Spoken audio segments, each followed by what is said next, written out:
प्रधानमंत्री मनमोहन सिंह की संपत्ति एक साल के अंदर दोगुनी हो गई है। हालांकि उनकी सरकार के कई मंत्री प्रधानमंत्री से भी ज्यादा अमीर हो गए हैं। पीएमओ की वेबसाइट पर जारी अपडेट के मुताबिक ए.के. एंटनी सरकार में सबसे कम अमीर मंत्री हैं।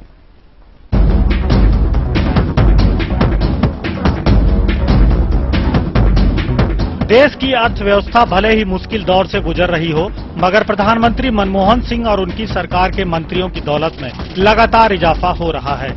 पिछले एक बरस में प्रधानमंत्री की संपत्ति दोगुनी होकर 10 करोड़ रुपए पार कर गई है।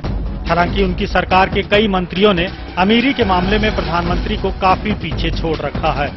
प्रधानमंत्री कार्यालय की वेबसाइट पर दी गई जानकारी के मुताबिक प्रधानमंत्री की संपत्ति एक साल में 5.11 करोड़ रुपए से बढ़कर 10.73 करोड़ रुपए हो गई है। मगर उनकी सरकार के सबसे दौलतमंद मंत्री प्रफुल्ल पटेल हैं, जिनके पास 52 करोड़ रुपए की दौलत है। वहीं शरद पवार के पास 22 करोड़ रुपए की संपत्ति है। कपिल सिब्बल के पास 37.22 करोड़ रुपए, तो वित्त मंत्री चिदम्बरम के पास 11.96 करोड़ रुपए की दौलत है।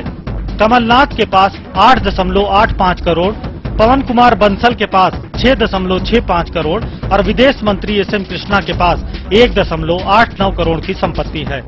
दिलचस्प बात यह है कि रक्षा मंत्री ए.के. एंटनी केंद्र सरकार में सबसे कम दौलत वाले मंत्री हैं और उनकी संपत्ति महज 55 लाख रुपए है।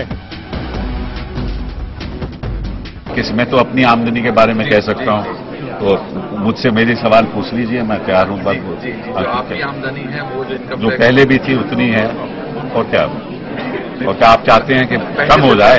मनमोहन सिंह जी प्राइम मिनिस्टर हैं, उसके साथ इकोनॉमिस्ट भी हैं, और आज उनका जो भी उनके एसेट्स हैं, तो पिछले साल या इस साल का वो किस तरह से उनके एसेट्स जो भी हैं वो सब चीजें सबके सामने पारदर्शी है।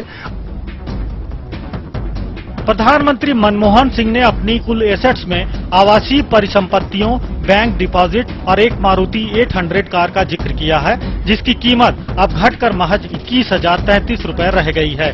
प्रधानमंत्री के पास एक चंडीगढ़ में और एक दिल्ली में फ्लैट है। इसके अलावा उनके पास 150.80 ग्राम सोने के आभूषण भी हैं। पिछले साल 2011 में 263 करोड़ रुपए की संपत्ति के साथ सबसे अमीर मंत्री माने गए कमलनाथ ने इस बार चौंकाया है। पिछली दफे उन्होंने अपनी संपत्ति के साथ अपने बेटों की संपत्ति भी बताई थी, पर इस बार कमलनाथ ने अपनी दौलत में अपने बेटों की संपत्ति को शामिल नहीं किया है। इस समय दिल्ली से अजीत प्रताप सिंह।